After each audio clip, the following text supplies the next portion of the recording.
One of the things that I hear people talk about a lot today in an accusatory manner is NPD, narcissistic personality disorder, and BPD, borderline personality disorder. And I had a friend who was often accused of these traits.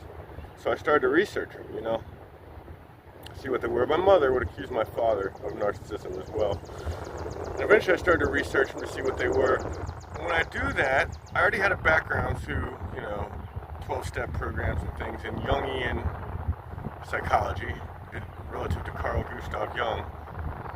And when I started to research them through my background in 12 steps, I know you always look for it in yourself first. It's a spot it, you got it kind of thing.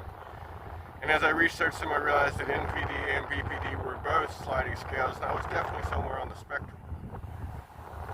So I'll try to analyze this. And in analyzing something like that, Jung would say you're viewing your shadow self. You're acknowledging the things you don't want to acknowledge about yourself.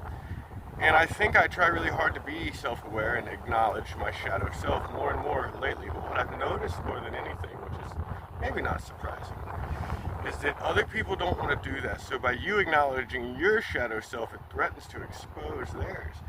And they try to push you out for that, because a lot of people don't want to look at the dark sides of their own psychology, because it's not seen as socially acceptable. The truth is that if you oppress them, they will just come out at some point. I can speak from personal experience. Acknowledging them and dealing with the shadow is the only way.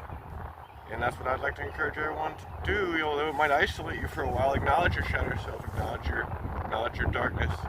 A thought is just a thought. You can evaluate it and let it pass. So you're not bound by them. But the way you do get bound by them is if you try to oppress them. If you try to mask them with ego and oppress them, then the shadow ends up running you. Some call it your divine feminine. It'll end up running your entire life. So you have to acknowledge it. Thank you.